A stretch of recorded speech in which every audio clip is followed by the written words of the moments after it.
আজকে 2020 সালের the witches movie নিয়ে হাজির হলাম আপনাদের সামনে। সালটা ছিল 1968। মুভির শুরুতেই আমরা একটি ছোট্ট ছেলেকে দেখতে পাই যার নাম ছিল চার্লি। চার্লি এক গাড়ি দুর্ঘটনায় সবে তার বাবা মাকে হারিয়েছে, তাই এই মুহূর্তে তার মানসিক অবস্থা খুবই খারাপ। এই অবস্থায় তার দাদি তার সঙ্গে দেখা করতে আসে এবং চার্লিকে তার সঙ্গে নিয়ে চলে যায়। কিছুদিন কেটে গেছে, তবুও চার্লি স্বাভাবিক অবস্থায় ফিরে আসতে পারছে না। ওদিকে তার দাদি আপ্রাণ চেষ্টা করছে তাকে খুশি রাখার জন্য, কারণ চার্লি আর কিছুদিন এভাবে থাকলে সে ডিপ্রেশনে চলে যাবে, যার কারণে সে অসুস্থ হয়ে পড়বে, যেটা অবশ্যই তার দাদি একদমই চায় না। তাই চার্লির দাদি চার্লিকে বলে, সোনা, তোমাকে আমি একটা পেট এনে দেবো, যেটা নিয়ে তুমি খেলবে, তার সঙ্গে কথা বলবে, তাহলে দেখবে তোমার খুব ভালো লাগবে। কিছুদিন পরেই চার্লির দাদি চার্লিকে একটি মাউস এনে দেয়। এরপর ধীরে ধীরে চার্লি মাউসের সঙ্গে খেলা করে এবং তার সঙ্গে কথা বলে। এভাবে সে স্বাভাবিক অবস্থায় ফিরে আসতে থাকে। চার্লি তার পোষায় দুটির নাম রেখে দেয় ডেইজি। একদিন রাত্রে চার্লি তার দাদির সঙ্গে মজা করছিল, আর তখন আমরা দেখতে পাই তাদের বাড়ির সামনে একটি উইচ দাঁড়িয়ে আছে। সে চার্লিকেই এতক্ষণ দেখছিল। উইচের উপস্থিতিতে তার দাদি অসুস্থ হয়ে পড়ে, তবে কিছুক্ষণের মধ্যে সে ঠিক হয়ে যায়। পরের দিন চার্লি তার দাদির সঙ্গে একটি মার্কেটে যায় কিছু কেনাকাটা করার জন্য। অল্প কিছুক্ষণের জন্য সে তার দাদির থেকে একটু আলাদা হয়ে যায়। তখনই তার কাছে আবার সেই উইচ চলে আসে। উইচটির হাতে আমরা একটি স্নেক দেখতে পাই। সে চার্লিকে ক্যান্ডি খেতে বলে আর তাকে হিপনোটাইজ করার চেষ্টা করে। তখন ওখানে তার দাদি চলে আসে। দাদিকে দেখে উইচ তৎক্ষণাৎ গায়েব হয়ে যায়। কেনাকাটা সেরে চার্লি বাড়িতে এসে তার দাদিকে বলে, দাদি, মার্কেটে আমি একজন অদ্ভুত দেখতে মহিলাকে দেখেছি যে আমাকে ক্যান্ডি খেতে বলছিল, আর তার কাছে একটি স্নেকও ছিল। সব শুনে দাদি চার্লিকে বলে, তুমি মার্কেটে যাকে দেখেছো আমি নিশ্চিত সে একজন উইচ, তাই ভবিষ্যতে এই রকম দেখতে কারো কাছে আর কখনোই যাবে না। তোমায় আমি আমার ছোটবেলাকার একটি স্টোরি শোনাই। আমি যখন ছোট ছিলাম তখন আমার এক ফ্রেন্ড আর আমি কাজ সেরে বাড়ি ফিরছিলাম। আমরা দুজন একসঙ্গেই হাঁটছিলাম, কিন্তু আচমকা আমি খেয়াল করি আমার ফ্রেন্ড কোথায় যেন গায়েব হয়ে গেছে। এরপর আমি দেখতে পাই সে একজন অদ্ভুত দেখতে মহিলার সঙ্গে কথা বলছে, যে তাকে একটি চকলেট দিচ্ছিল। এরপর আমরা দুজন বাড়ি চলে আসি, কিন্তু তার পরের দিন আমার ফ্রেন্ড ওই চকলেট খাওয়ার জন্য একটি মুরগিতে পরিণত হয়ে যায়। তাহলে বুঝতে পারলে তো উইচরা কতটা ভয়ঙ্কর। তাই অবশ্যই তুমি ওদের কাছ থেকে দূরে থাকবে, আর যদি এমন কেউ তোমার কাছে আসে তাহলে দ্রুত আমাকে জানাবে। এরপর চার্লির দাদি সিদ্ধান্ত নেয় যে তারা এই বাড়ি থেকে অন্য জায়গায় শিফট হয়ে যাবে, কারণ এই বাড়ির ওপর উইচদের নজর পড়েছে। চার্লিদের বাড়ির কাছাকাছি একটি 5 স্টার হোটেল ছিল, তাই চার্লির দাদি সেখানে থাকার সিদ্ধান্ত নেয়। পরের দিন তারা ব্যাগপত্র গুছিয়ে 5 স্টার হোটেলের উদ্দেশ্যে রওনা দেয়। অ্যাকচুয়ালি এই 5 স্টার হোটেলে দাদির কাজিন ব্রাদার কাজ করত। এছাড়াও ওই হোটেলের ম্যানেজারের সাথেও তার বেশ ভালো সম্পর্ক ছিল, তাই খুব সহজেই তারা একটি রুম পেয়ে যায় থাকার জন্য। কিন্তু অদ্ভুত ব্যাপার তো এটা হয় যে আচমকা সেই হোটেলে অনেকগুলো উইচ একসঙ্গে একটি মিটিং করতে আসে। উইচদের মিটিং মানে বুঝতেই পারছেন, নিশ্চয়ই কোনো না কোনো খারাপ উদ্দেশ্য। যাই হোক, এখানে আমরা দেখতে পাই তারা বেশ ফ্যাশনেবল ছিল। তাদের মধ্যে দ্য গ্র্যান্ড হাই উইচও ছিল। তারা প্রথমেই ম্যানেজারের কাছে যায় এবং তাকে বলে তাদের জন্য একটি বড় হল রুমের ব্যবস্থা করতে, যেখানে তারা এই মিটিং করতে পারে। সেদিন রাত্রে চার্লি তার দাদির সাথে গল্প করছিল। সে তার দাদিকে বলে, দাদি, উইচরা দেখতে কেমন হয়? তার দাদি বলে, সোনা, উইচদের নখ অনেক বড় বড় হয়, যার কারণে তারা সব সময় গ্লাভস পরে থাকে, আর তাদের চুল বড় বড় এবং নোংরা হয়, তাই তারা হ্যাট পরে থাকে। এছাড়াও তাদের শক্তিশালী ঘ্রাণ শক্তিও আছে, যা দ্বারা তারা তাদের টার্গেটকে খুঁজে বের করে। এই সব শুনে চার্লি একটু ভয় পেয়ে যায়, কারণ বাইরে ঝড় বৃষ্টি হচ্ছিল। পরের দিন সকালে চার্লি ঘুম থেকে উঠে তার পেট ডেইজিকে নিয়ে পুরো হোটেলটা একটু ঘুরে দেখছিল। তখন তার সঙ্গে একটি ছেলের দেখা হয়, যে একটু পেটুক টাইপের। তার নাম ছিল ব্রুনো। একটু পরে ব্রুনোর মা তাকে খুঁজতে খুঁজতে সেখানে চলে আসে আর ব্রুনোকে নিয়ে চলে যায়। তবে এইটুকু সময়ের মধ্যেই কিন্তু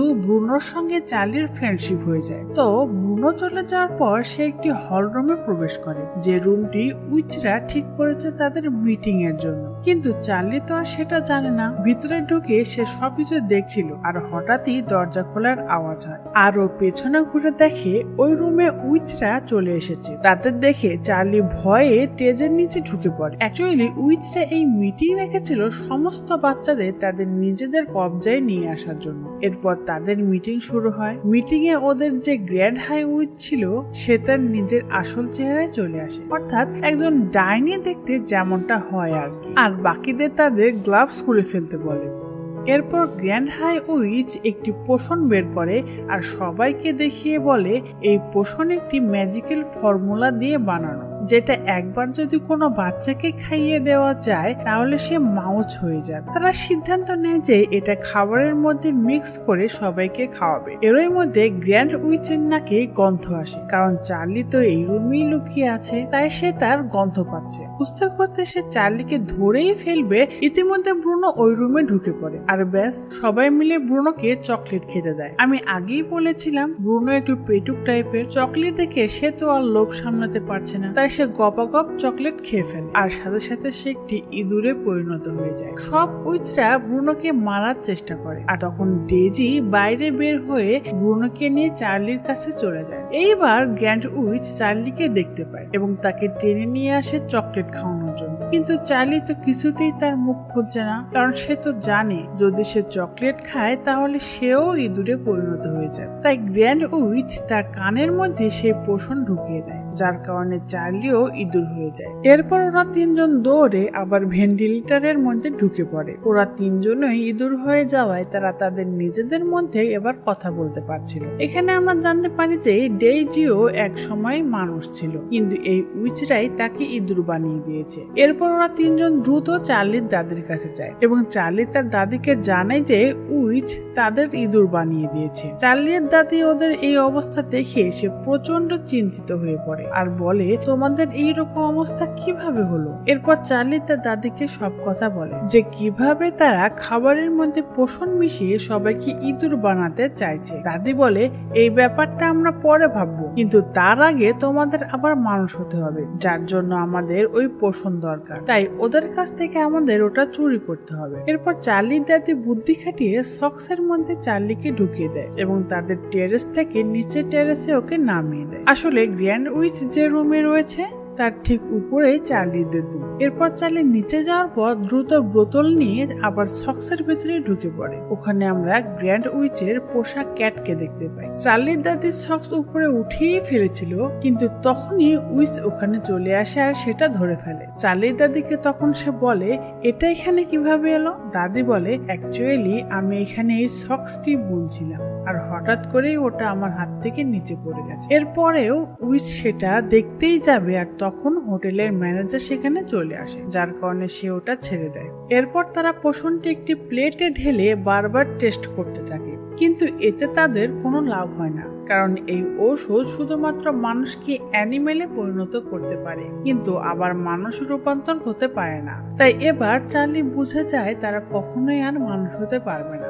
তাই সে তার দাদিকে বলে আমরা এই পোষণ আজকে উইচদের ডিনারের সময় ওদের স্যুপে মিশিয়ে দেব, তাহলে ওরাও ইঁদুর হয়ে যাবে। আমাদের সঙ্গে যা হয়েছে হোক, কিন্তু অন্য আর কারোর সঙ্গে আমরা এটা আর হতে দেব না। তাই অবশ্যই আমাদের এই কাজটা করতেই হবে। দাদি এই কথা শুনে রাজি হয়ে যায়। এছাড়াও রান্নাঘরে কোনো কারসাজি করতে তার বেশ একটা সমস্যা হবে না, কারণ সেখানে তার কাজিন রয়েছে। এরপর চার্লির দাদি তাদের তিনজনকে ব্যাগে ঢুকিয়ে কিচেন রুমে চলে যায়। সেখানে উইচদের জন্য স্যুপ বানানো হচ্ছিল। স্যুপের মধ্যে তারা কোনোভাবে ওই পোষণ মিশিয়ে দেয় এবং যেখানে ওরা ডিনার করবে সেখানে চলে আসে। উইচটা ইতিমধ্যে রেডি হয়ে গেছে তাদের ডিনার। এরপর সবাইকে স্যুপটি সার্ভ করা হয়। গ্র্যান্ড হাই উইচ স্যুপ মুখে দেবে আর তখনই সে চার্লির দাদিকে দেখতে পায়, যাকে দেখে তার একটু সন্দেহ হয় আর তাই সে স্যুপ খায় না। তবে বাকিরা তো গপ গপ খেয়েই যাচ্ছে আর একটু পরেই শুরু হয় তার রিয়েকশন।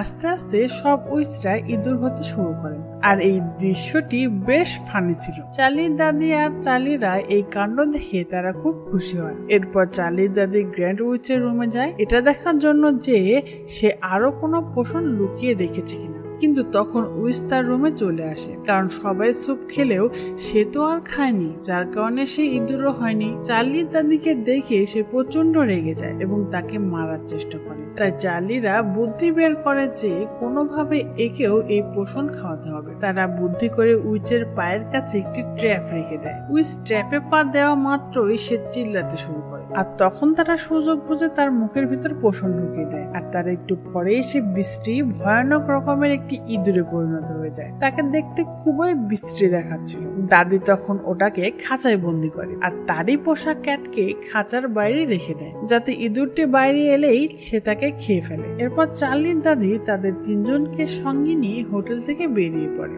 আর তখন সে খেয়াল করে ব্রুনোর মা তার বাচ্চার নিখোঁজে খুবই চিন্তিত। এরপর দাদি ব্রুনোর মায়ের কাছে যায় এবং তাকে সবটা জানায় যে তার ছেলে একটি ইঁদুর হয়ে গেছে। এই অবস্থা দেখে সে তো হয়রান হয়ে যায়, কিন্তু তার বাচ্চা ইঁদুর হয়ে যাওয়ায় সে আর তার কাছে তাকে রাখতে চায় না। তাই দাদি ওদের নিয়ে বাড়িতে ফিরে আসে। এরপর আমরা দেখতে পাই ওরা তিনজন খুবই মজা করছে, একসঙ্গে খেলাধুলা, খাওয়া, এমনকি নাচ গান সবকিছুই তারা উপভোগ করছে, যেন তারা আর কখনোই মানুষ হতে চায় না। আর তাদের দেখে দাদিও খুব খুশি ছিল। এইভাবে হ্যাপিলি শেষ হয় এই মুভিটি।